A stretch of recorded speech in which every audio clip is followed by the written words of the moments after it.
Guys, welcome back to एजुगिरी। I hope all are doing great. अगर आप पहली बार एजुगिरी पर आए हैं तो I want to tell you कि एजुगिरी पर हम हर रोज़ तो नहीं, मंडे को हॉलीडे होती है, ट्यूसडे से संडे तक 6 PM को हम न्यूज़पेपर एनालिसिस करते हैं। तो आपका क्वेश्चन होगा मंडे का न्यूज़ का क्या होता है।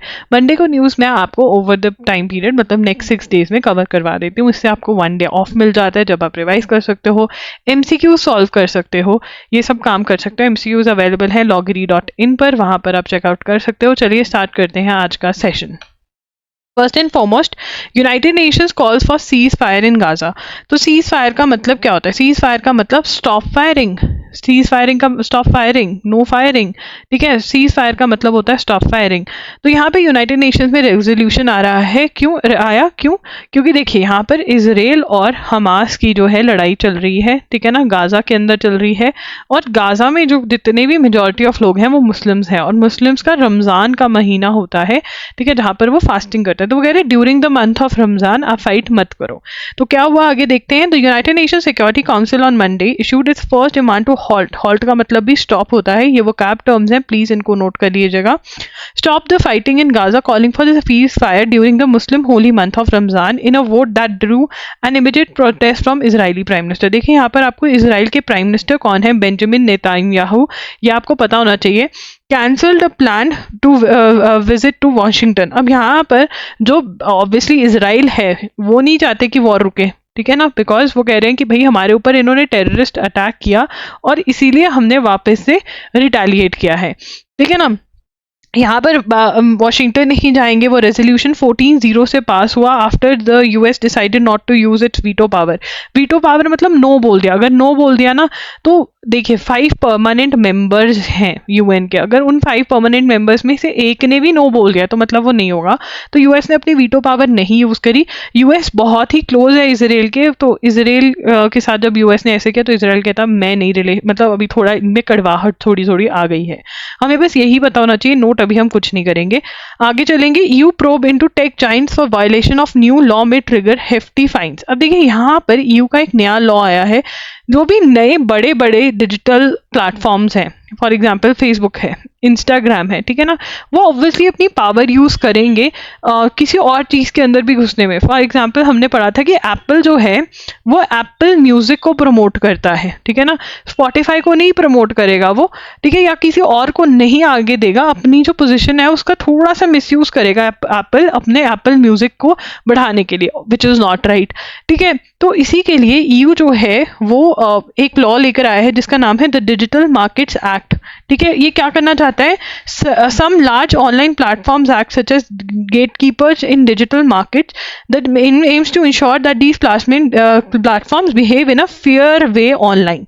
तो यहाँ पर हम पढ़ेंगे कि ये किसका लॉ है, ठीक है ना। सबसे पहले यहाँ पर हम लिखेंगे यूरोपियन यूनियंस, क्या नाम है इस लॉ का, European unions digital markets act, ठीक है ना, डिजिटल मार्केट्स एक्ट। अब ये क्यों लेकर आए हैं, ठीक है ना, aims to ensure that these platforms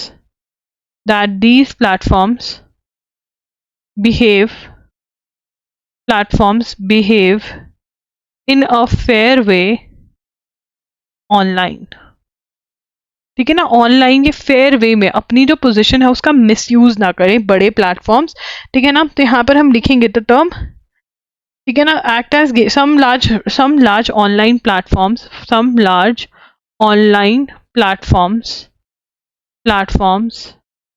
act as gatekeepers. वो गेटकीपर्स की तरह एक्ट करते हैं,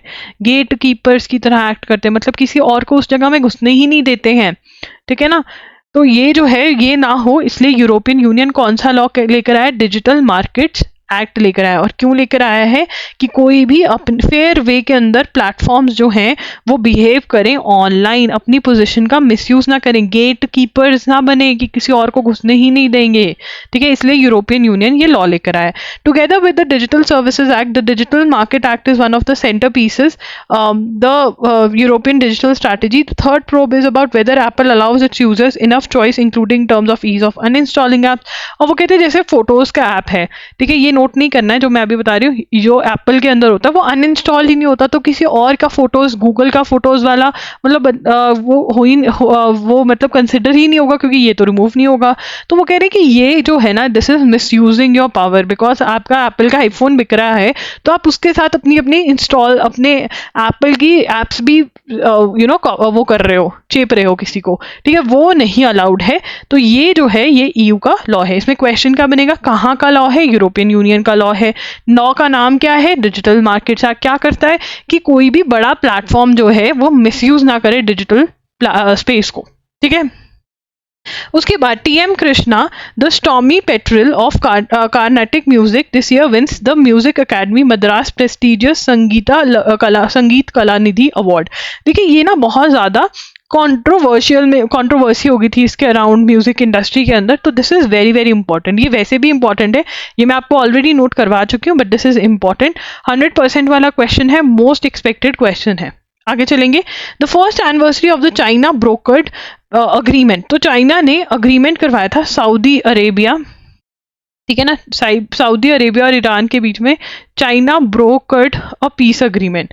चाइना मीडिएटेड मतलब चाइना ने समझाया, मीडिएटेड अ पीस अग्रीमेंट कि भैया तुम मिलजुल कर रहो। तो किसने, यहाँ पर सबसे बड़ा क्वेश्चन ये होगा, ठीक है, इन 2023 हो गया, उसको 1 ईयर हो गया, ठीक है ना, और ये अग्रीमेंट किसने मीडिएट करा, चाइना ने। जैसे दो बच्चे लड़ पड़ते हैं ना, उसमें मम्मी जो है वो मीडिएट करवाती है कि भाई लड़ना नहीं है, ठीक है, तो वैसे ही चाइना यहाँ पर मम्मी बनी, और चाइना ने किसके बीच में मीडिएट करवाया, सऊदी अरेबिया और ईरान के बीच में, ठीक है ना। मीडिएशन डिप्लोमेसी, जो भी एस्से राइटिंग में है, मतलब एस्से राइटिंग वाले एग्जाम्स दे रहे हैं, ये टर्म वहां पे बहुत काम आने वाली है। मीडिएशन डिप्लोमेसी क्या है कि लड़ाई मत करो, कि एक तीसरी कंट्री को लेकर आओ, तीसरे इंसान को लेकर आओ जो दोनों को समझाए, ठीक है, जिसकी दोनों के साथ बनती हो, जो दोनों की सुने, और फिर एक अग्रीमेंट जो है वहां पर हो सके, ठीक है। तो ये टर्म जो है ये अगर आप अपने एस्से में यूज करेंगे ना तो बहुत बढ़िया रहेगा सजेशन देने में, ठीक है ना। मान लो आ जाए कि इंडिया पाकिस्तान को कैसे अपनी चीजें हल करनी चाहिए, तो you can give one suggestion कि मीडिएशन डिप्लोमेसी के लिए जा सकते हैं, सजेशन है, ठीक है ना। तो वो टर्म्स जो है ये हेल्प कर सकते हैं। आगे चलेंगे। The terror attack at the Crocus City Hall. अब यहाँ पर हमने रशिया का जो टेरर अटैक हुआ रशिया पे, हमने उसके बारे में लिखा था, बट हमारे पास तब तक डिटेल्स नहीं थी, ठीक है। तो यहाँ पर अब रशिया के जो टेरर अटैक है उसकी डिटेल्स हैं, तो वो लिखेंगे कौन से कहां पर हुआ, terror attack at Crocus City. कहां पर, Crocus City Hall on outskirts of Moscow, ठीक है ना, मॉस्को के आउटस्कर्ट्स पे ये हुआ। उसके बाद that killed the at least 137 people, underscores the concern that the Islamic state was physical. अब यहाँ पर who took the attack by, किसने किया, इस्लामिक स्टेट ने, अटैक बाय इस्लामिक स्टेट। अब वो कह रहे हैं कि इस्लामिक स्टेट जो थी ना, जो ये टेररिस्ट ग्रुप है IS, ये एक पॉइंट पे खत्म हो गया था, बट अब ये दोबारा से उठ गया है, ठीक है। In January Islamic State Khorasan, the Afghanistan based arm of Sunni jihadist group had carried out twin bombings in, Iran में इन्होंने बॉम्बिंग्स कैरी आउट करा जनवरी के अंदर, ठीक है ना। उसके बाद the bombings killed at least 80 people, जो ईरान में इन्होंने बॉम्बिंग किया। ISK which was establish in Afghanistan Nahargarh province in 2015 is made up of central Asian militants, ठीक है ना। तो ये सारा बता रहे हैं। तो यहाँ पर IS जो है इन्होंने ये किया, whose physical calibrate in Syria and Iraq was destroyed. 6 years पहले ये हो गए थे, बट अब ये रिवाइव कर रहे हैं, ठीक है ना। अब अगर हम बात करें तो जनवरी में इन्होंने कहाँ पर अटैक किया, जनवरी 2023 में क्या किसने किया, state, Islamic state, IS state, Islamic state, ये नोट करेंगे, इस्लामिक स्टेट खोरासन जो है कहाँ पे, अफगानिस्तान बेस्ड कहाँ पे अटैक किया, arm of Sunni jihadist group carried out 2 bombings in Kerman, Iran, ठीक है ना। कैरमेन ईरान में भी इन्होंने बॉम्बिंग्स कैरी आउट करी, और 2023 में नहीं, 24, ठीक है, मुझे याद दिलाते रहा करो कि 24 स्टार्ट हो गया है, मैं 23 में ही बैठी हूँ अभी तक जिंदगी में। तो यहाँ पर ये इंपॉर्टेंट है। राइट, ये दो चीज़ें इंपॉर्टेंट है। रशियन टेरर अटैक कहाँ पर हुआ, ठीक है ना, किसने किया, ये इंपॉर्टेंट है, ये भी मैंने लिखवा दिया जनवरी 2024 का। बस आगे चलेंगे। District election management plan. अब यहाँ पे ना हमसे फुल फॉर्म पूछी जा सकती है क्या ये, तो यहाँ पर पहले हेडिंग दे देंगे DEMP। DEMP है क्या, इसकी फुल फॉर्म क्या है? District election management, district election management plan, ठीक है। और comprehensive document that uses statistics and analyse to ensure smooth conduct of elections. ये क्या करता है? कॉम्प्रिहेंसिव डॉक्यूमेंट है, comprehensive document that uses statistics and analysis to ensure the smooth conduct of election। अब यहाँ पे क्या करते हैं ये, अब यहाँ पर ना इनको बहुत सारा काम करना होता है। देखिए जो डिस्ट्रिक्ट्स होते हैं, इलेक्शंस जहाँ जहाँ पे होते हैं, पूरे इंडिया में इस बार इलेक्शंस होंगे, जनरल इलेक्शंस है, प्राइम मिनिस्टर चूज करना है, ठीक है ना, तो वो देखेंगे कि कितने लोग वोट करने आए, क्यों नहीं लोग वोट करने आए, लोगों को चाहेंगे, अवेयरनेस क्रिएट करेंगे, ठीक है ना। क्या पता एनालाइज किया, स्टैटिस्टिक्स में पता चला यहाँ पे इस एरिया में कम वोटिंग हुई, ठीक है, पता चला कि वहाँ पे पोल बूथ ही बड़े कम थे, या जो बूथ था वहाँ पे इतना ज्यादा रश था कि लोग मतलब वापस चले गए, दैट काइंड ऑफ एनालिसिस जो है वो करेंगे, ठीक है, स्मूथ कंडक्ट ऑफ इलेक्शंस के लिए, कि भाई हम इंप्रूवमेंट कर सकें, वो एनालिसिस और वो स्टैटिस्टिक्स वो देखेंगे। What are the elements of DEMP? देखिए यहाँ पे the plan starts with the district profile that serves as a foundation of the electoral strategy. This includes a political map outlining constituencies. ये मतलब पूरा करते हैं the plan encompasses detail strategies for improving the availability. जो ये plan होता है ना, इसमें क्या एनालिसिस और स्टैटिस्टिक्स ये क्या करते हैं, प्लान क्या इंक्लूड करते हैं? Plan encompasses detailed strategies for improving availability and accessibility of polling stations, कि ठीक है पोल्स हो सके, ये भी करते हैं। प्लस जैसे कि internet connection, drinking water, essential facilities at all stations, ठीक है, कंट्रोल रूम्स हो कि भाई कोई अटैक कर दे वहाँ पे वो ना हो सके। फिर इनका अनदर क्रिटिकल कंपोनेंट क्या है? अनदर क्रिटिकल कंपोनेंट, ये भी लिखेंगे, another critical component of DEM का अनदर क्रिटिकल कंपोनेंट क्या है? डेम का स्वीप है, ठीक है। स्वीप का फुल फॉर्म क्या है? Systematic voters education and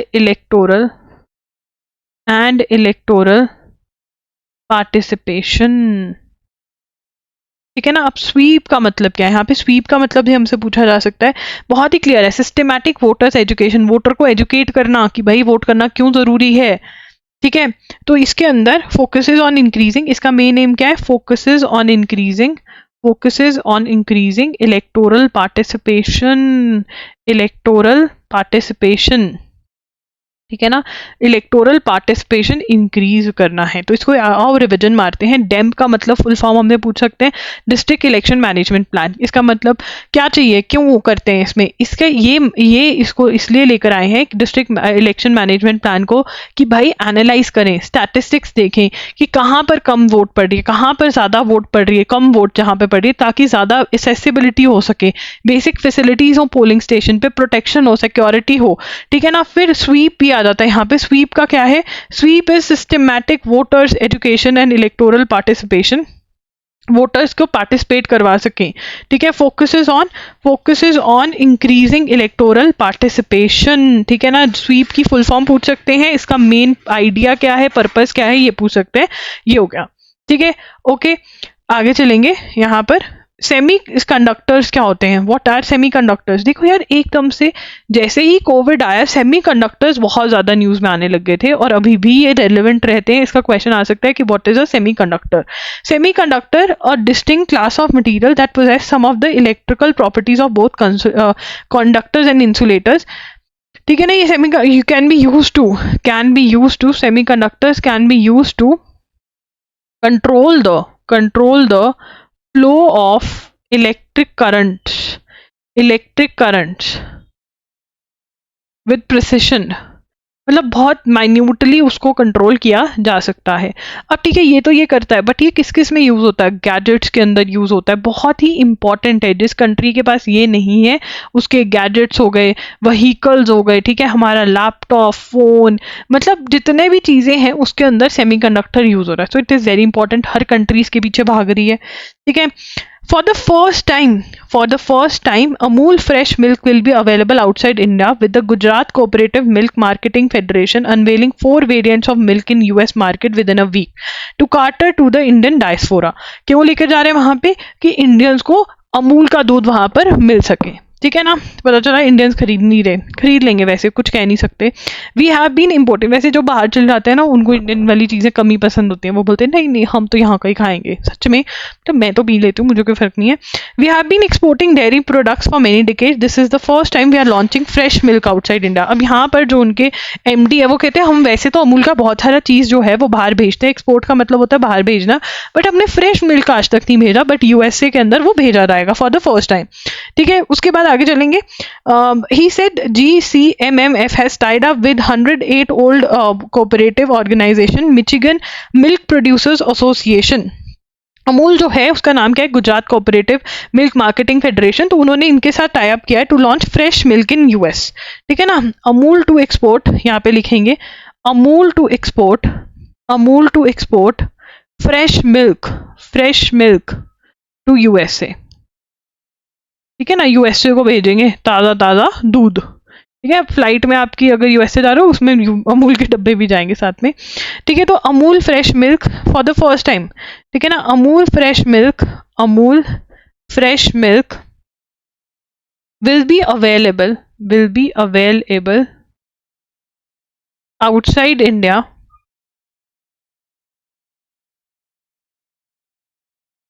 with the Gujarat Cooperative Milk Marketing Federation, ठीक है ना। US की मार्केट में जा रहे हैं, फ्रेश मिल्क पहली बार ये बाहर भेज रहे हैं, नहीं तो इंडिया में ही होते थे, ठीक है। अब ये किसके साथ tied up? GCMMF tied up with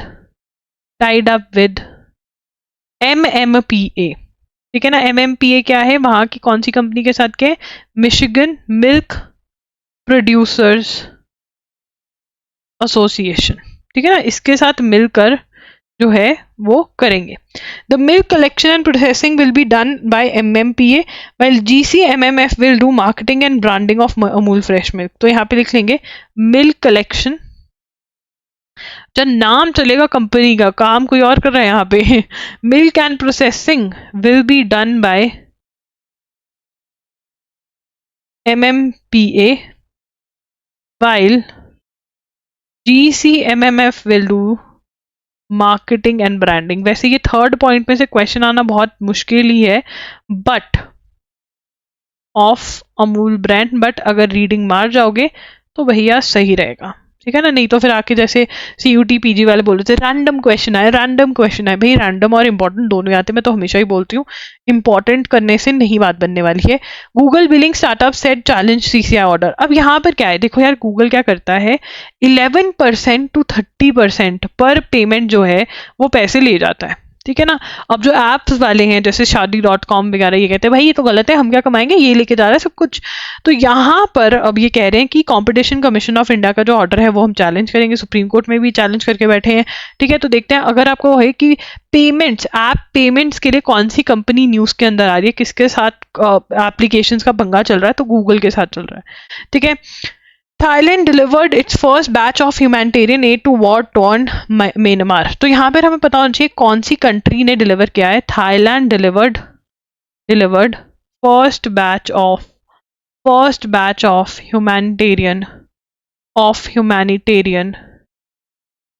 humanitarian aid to Myanmar। किसको भेजा? म्यांमार को। किसने भेजा? थाईलैंड ने, ठीक है जी। म्यांमार के अंदर क्या चल रहा है? कू हुआ था, कू तो हो गया था। कू क्या होता है? फोर्सफुली ओवरथ्रोइंग गवर्नमेंट इन पावर, जो गवर्नमेंट पावर में है उसको लात मार देना, ठीक है ना। अब यहाँ पर कू हो गया, मिलिट्री पावर में आ गई, मिलिट्री केम टू पावर। अब मिलिट्री से जो है वो समझ नहीं रहा है, मिलिट्री के अगेंस्ट बहुत सारे ग्रुप्स जो हैं वो लड़ रहे हैं, तो राइट नाउ वहाँ पे सिविल वॉर चल रही है, मिलिट्री वर्सेस वेरियस ग्रुप्स, ठीक है ना। ये वॉर चल रही है कहाँ पे? म्यांमार में। अब लोग जो हैं बेचारे वो क्या करें, ठीक है, तो उनको एड चाहिए थी, तो कौन? थाईलैंड जो है वो एड भेज रहा है, ठीक है जी, हो गया। अब यहाँ पर 6 PM पे कल मिलेंगे, आज इतनी ही न्यूज़ थी, ठीक है। मंडे की न्यूज़ भी मैं थोड़ी थोड़ी कवर करवा रही हूँ आपको, उसकी टेंशन नहीं है। कुछ भी अगर बाय करना है तो loggery.in पर आप जा सकते हैं, ठीक है। मॉक टेस्ट अवेलेबल है वहाँ पर। और हाँ, मैं आपको बता दूँ, AILLET that is army institute of law का जो कूपन है अभी भी वैलिड है, उस पर अगर आप लेना चाहते हैं ले लीजिए। बहुत जल्द CUT UG लॉन्च होगा, तो वो भी अगर आप लेना चाहेंगे, legal studies, general test, English, ये सब लॉन्च होगा, तो you can go to loggery.in and you can buy, ठीक है। MCQs बाय करने हैं आपको, ठीक है, जनवरी फेब मार्च के अवेलेबल हैं, ठीक है। आपको 1 शॉट्स बाय करने, ये सब कुछ you can go to loggery.in and you can buy. That's it. एजुगिरी signing off. I will see you tomorrow at 6 PM। अगर आपको ये सेशन अच्छा लगा हो तो लाइक कर देना, चैनल को सब्सक्राइब कर देना, ठीक है, वीडियो को शेयर कर देना, एंड ऑल्सो कॉमेंट कि आपको ये सेशन कैसा लगा। आपके कॉमेंट पढ़कर मुझे बहुत अच्छा लगता है। दैट्स इट, बाय बाय, मिलेंगे कल।